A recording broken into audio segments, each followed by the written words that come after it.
Good morning, friends. I welcome you all to this e-learning platform of KTHM College. In today's session, we are going to have a look at the summary of Animal Farm by George Orwell. Animal Farm is George Orwell's satire on equality, where all barnyard animals live free from their human master's tyranny. Inspired by Rebel by Major, and Old Boar, animals on Mr. Jones' Manor Farm embrace animalism and stage a revolution to achieve an idealistic state of justice and progress. A power-hungry pig, Napoleon, becomes a totalitarian dictator who leads the animal farm into all animals are equal, but some are more equal than others operation. The three most important aspects of Animal Farm. Animal Farm is an allegory, which is a story in which concrete and specific characters and situations stand for other characters and situations so as to make a point about them. The main action of Animal Farm stands for the Russian Revolution of 1917 and the early years of the Soviet Union. Animalism is really communism. Manor Farm is allegorical of Russia, and the farmer Mr. Jones is the Russian Tsar. Old Major stands for either Karl Marx or Lenin, and the pig named Snowball represents the intellectual revolutionary Leon Trotsky. Napoleon stands for Stalin, while the dogs are his secret police. The horse boxer stands in for the working class. The second most important aspect of Animal Farm is the setting of Animal Farm is a dystopia, which is an imagined world that is far worse than our own, as opposed to a utopia, which is an ideal place or state. Other dystopian novels include Aldous Huxley's Brave New World, Ray Bradbury's Fahrenheit 451, and Orwell's own 1984. The most famous line from the book is, "All animals are equal, but some are more equal than others." The line is emblematic of the changes that George Orwell believed followed the 1917 Communist Revolution in Russia. Rather than eliminating the capitalist class system, it was intended to overthrow. The revolution merely replaced it with another hierarchy. The line is also typical of Orwell's belief that those in power usually manipulate language to their own benefit. Now we'll have a look at the summary of Animal Farm in detail. One night, all the animals at Mr. Jones' Manor Farm assemble in the barn to hear Old Major, a pig, describe a dream he had about a world where all animals live free from the tyranny of their human masters. Old Major dies soon after the meeting, but the animals, inspired by his philosophy of animalism, plot a rebellion against Jones. Two pigs, Snowball and Napoleon, prove themselves important figures and planners of this dangerous enterprise. When Jones forgets to feed the animals, the revolution occurs, and Jones and his men are chased off the farm. Manor Farm is named Animal Farm, and the 7 commandments of animalism are painted on the barn wall. Initially, the rebellion is a success. The animals complete the harvest and meet every Sunday to debate farm policy. The pigs, because of their intelligence, become the supervisors of the farm. Napoleon, however, proves to be a power-hungry leader who steals the cow's milk and a number of apples to feed himself and the other pigs. He also enlists the services of Squealer, a pig with the ability to persuade the other animals that the pigs are always moral and correct in their decisions. Later that fall, Jones and his men return to Animal Farm and attempt to retake it. Thanks to the tactics of Snowball, the animals defeat Jones in what thereafter becomes known as the Battle of the Cowshed.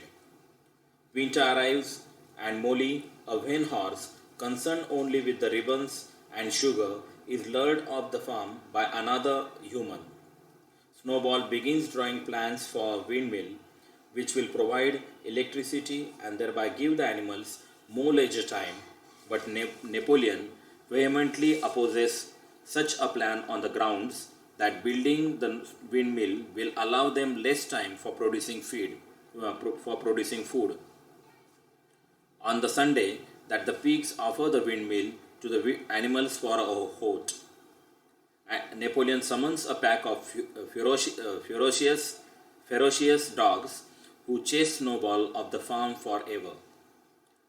Napoleon announces that there will be no further debates. He also tells them that the windmill will be built after all, and lies that it was his own idea, stolen by Snowball.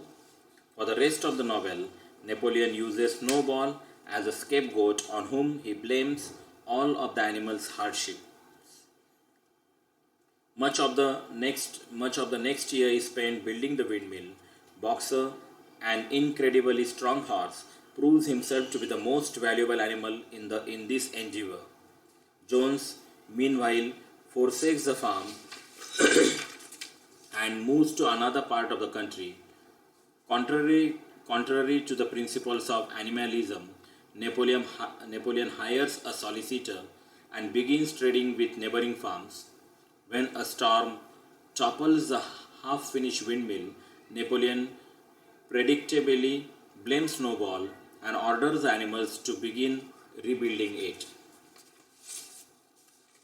Napoleon's lust for power increases to the point where he becomes a totalitarian dictator, forcing confessions from innocent animals and having the dogs kill them in front of the entire farm. He and the pigs move into Jones' house and begin sleeping in beds, which Squealer excuses with his brand of twisted logic. The animals receive less and less food while the pigs grow fatter. After the windmill is completed in August, Napoleon sells a pile of timber to Jones, Frederick, and a neighboring farmer who pays for it with forged banknotes. Frederick and his men attack the farm and explode the windmill but are eventually defeated. As more of the seven commandments of animalism are broken by the pigs, the language of the commandments is revised. For example, after the pigs become drunk one night, the commandment, "No animal shall drink alcohol," is changed to, "No animal shall drink alcohol to excess."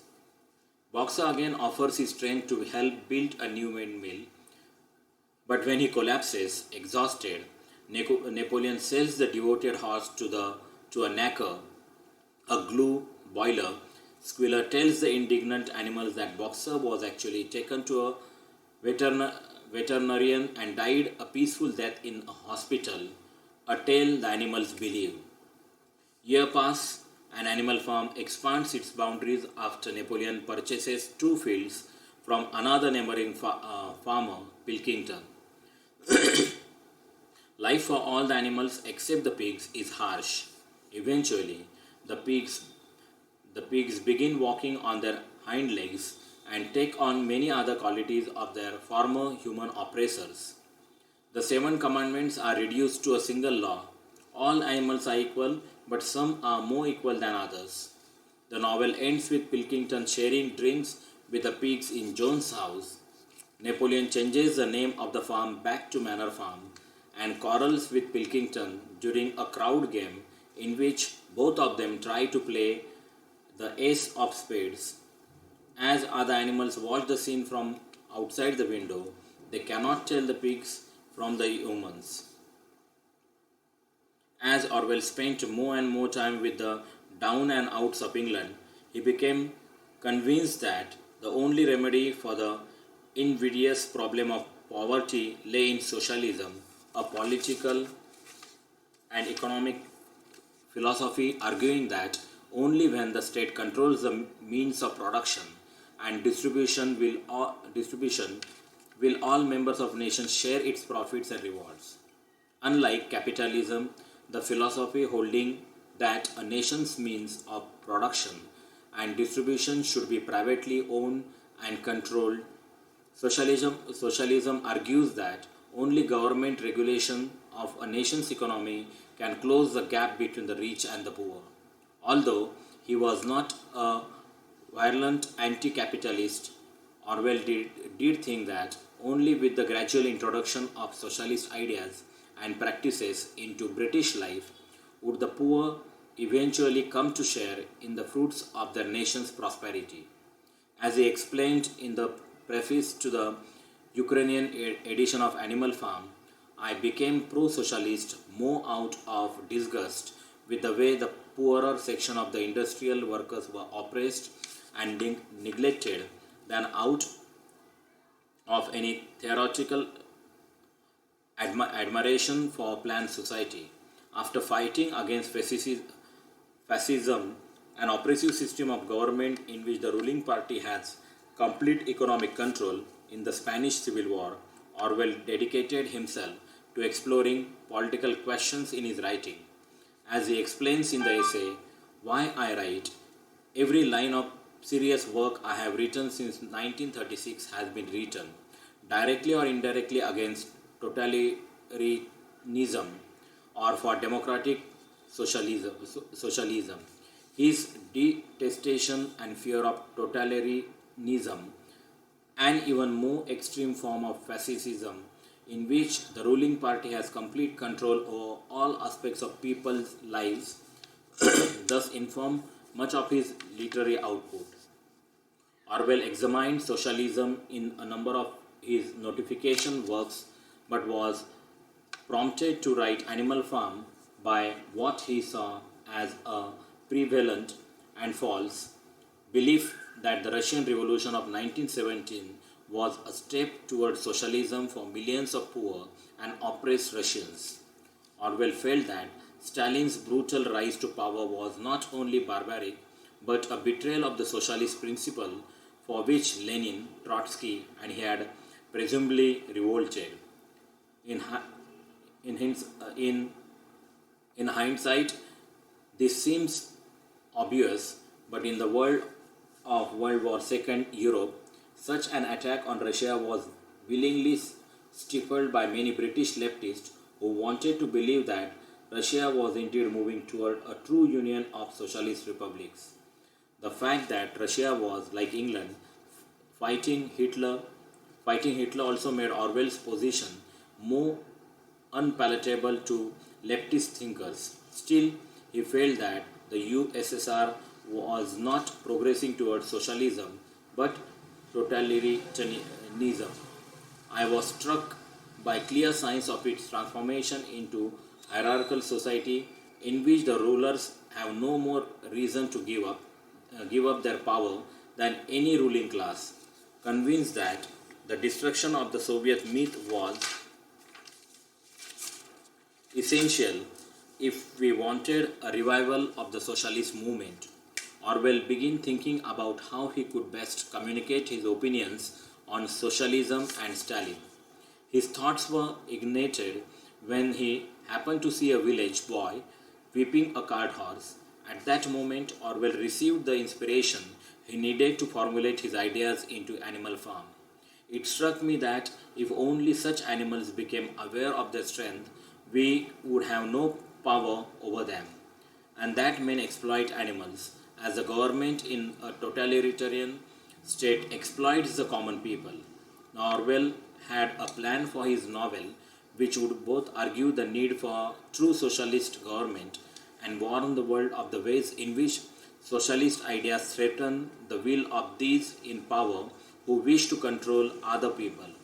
His book would demonstrate the ways in which, despite all of their socialist propaganda, the leaders of the Russian Revolution, especially Stalin, had created in a system even worse than its previous one and sound an alarm to all English readers about the dangers of believing in the Soviet myth. After a number of rejections from the publishers, the novel was finally accepted by the small publishing firm of Saker and Warburg and proved to be a tremendous success both in England and the United States. After 1984, another novel that portrays life under an oppressive government, Animal Farm is Orwell's most renowned work. Of course, the novel's meaning is not rooted solely in its portrayal of the Russian Revolution.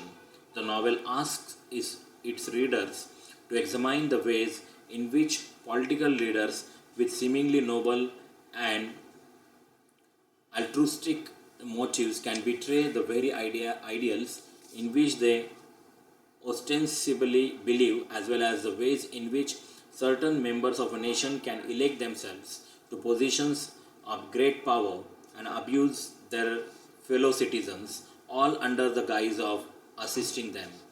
The novel also presents the subtle ways in which a group of citizens of a farm or a nation can be eventually led by the nose into a terrible life ruled by a totalitarian regime. In Why I Write, Orwell describes Animal Farm as the first book in which I tried, with full consciousness of what I was doing, to fuse political purpose and artistic purpose into one whole. His political purpose, presenting a model of socialism gone wrong, is found in the way that the novel's animals reflect different kinds of humans and their struggles for freedom and power. Orwell felt that a farm where all animals are equal would solve many social and economic problems, but he also knew that such a system would be difficult to maintain since some animals would act on the principle that some are more equal than others. This is all about the summary of Animal Farm by George Orwell. In the next lecture, we are going to have a look at the characterization. Thank you.